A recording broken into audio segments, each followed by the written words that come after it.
Bonjour, donc à la demande de plusieurs magiciens et clients sur internet, on a trouvé des Ember Wallet Extra fin déjà. extra fins, donc c'est assez intéressant. Donc en plus c'est un Ember qui n'est pas en Z, donc c'est assez intéressant parce qu'on peut le montrer sur toutes les coutures.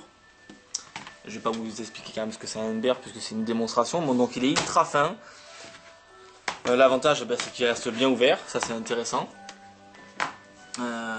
Ensuite, l'avantage c'est que sur un Ember qui est assez important, comme vous pouvez voir, la fenêtre qui est transparente ici est assez grosse, ce qui fait qu'automatiquement on peut mettre des photos assez importantes et faire par exemple le fameux tour de Henry Evans avec le foulard qui sort de la photo, donc c'est assez intéressant. Comme il est fin, donc les cartes qu'on peut mettre dedans, du moins des grosses photos, donc ça se voit, donc c'est visible. Donc quand je dis de la scène, c'est que ça peut être très bien fait en salon et même en close-up, hein, je veux dire.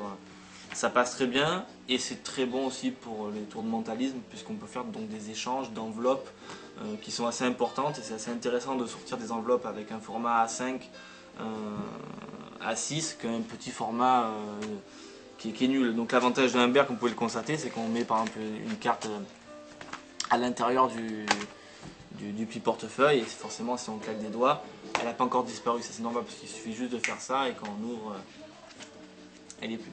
D'accord, donc un Humber ça sert à faire disparaître, ça sert à faire des changes. Disparaître, apparaître, ça sert à faire échange. disparaître, à faire apparaître. Et voilà, donc c'est pour ça l'utilité d'un Humber comme ceci. En plus, c'est un Humber qui est qui n'est pas en Z.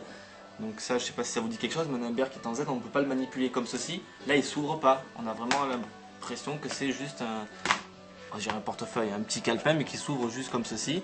Il y a deux poches, c'est ça? Et en fait, il y a deux poches, mais on peut pas la voir parce qu'une fois qu'elle est ouverte, ça s'ouvre plus. Là, il y a une poche. Là, il y a également une poche, on peut mettre quelque chose à l'intérieur. D'accord?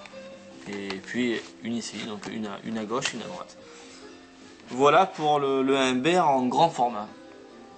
Hop, à la demande des magiciens et des clients, Thierry en a trouvé un. En plus, il est bien parce qu'il est plat. Et il a l'apparence du cuir, mais c'est pas du cuir. Hein, au prix où ça coûte, c'est pas du cuir, donc je pense que c'est du Sky ou tout comme ça. Mais bon, il est très bien, vous pouvez voir, il a une belle gueule. Voilà, ça c'était juste pour vous montrer le gros Humber.